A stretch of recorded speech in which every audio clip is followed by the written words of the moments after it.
All the times I cried while playing Clair Obscur. I'm bored. Let's talk about that. Before we start, crying can reduce stress by releasing hormones like cortisol, stimulate production of endorphins to relieve pain, and activate the parasympathetic nervous system for relaxation. Exactly what I said. That's not the reason why I cry. I cry because sometimes I feel like crying when I listen to an emotional song, I play an emotional game, and today we're going to talk about Clair Obscur, which was one of the games that I never thought I was going to play because I don't like turn-based RPGs.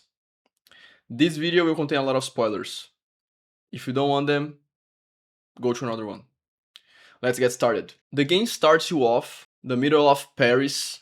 You just rolling around, running super fast. All of a sudden, you are at a dock, looking at this massive number 33 written, and all of a sudden this massive creature stands up and switches the 33 to a 32, and everybody starts to die, and you are confused because you have no idea what's going on, and that's the gomage as they call it.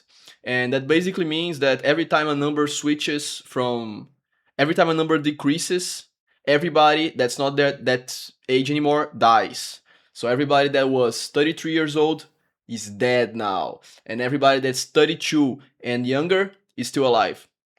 That's the first emotional scene because the main character, one of the main characters, Gustav, is there at the docks. He's holding hands with the love of his life, and then she just dies.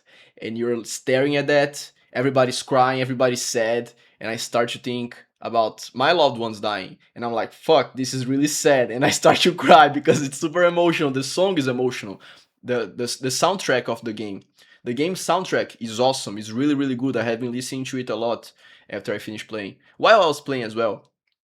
But yeah, that's the first time I cried. And after that, just the first scene, I started to recommend the game to a lot of my friends. And I just want to know if they would cry as well. None did. Yeah. Okay, second time I cried. This is a major spoiler, by the way. Once Act 1 finishes, Gustav gets shot in the heart and dies. The main character so far. You have, like, you leveled him up, you improved his weapons, you started to like him, and then he dies, and you're sad as fuck because his little sister starts to cry, and she's desperate because her brother just died, and everybody's sad, and then yeah. So I just cried a little bit as well. Super emotional. The soundtrack doesn't help as well, man. The soundtrack is super emotional. I feel like classical music in general, or classical music style music, is more emotional than other music. I don't know why. Um, for me at least. So yeah, I cried again. But yeah, I cried again. Third time I cried.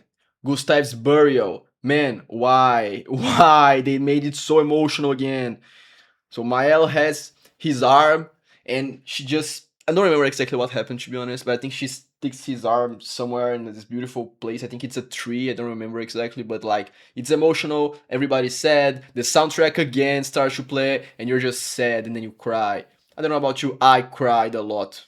Not a lot. I think that the time I cried the most was in the beginning, once I figured out about Gomage, and I understood what was going on, and you see the love of your life just vanishing before your eyes, and you're sad.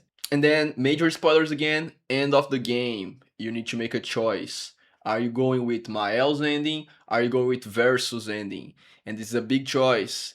Now you know mostly everything there is to know about the story behind it, all the mysteries were solved and stuff.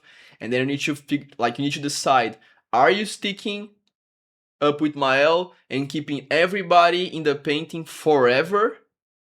Or are you going to destroy the painting and free Mael, Alicia, out of the painting to live her life and be free from the pain, and her mother should be free from the pain, and her father and her sister as well?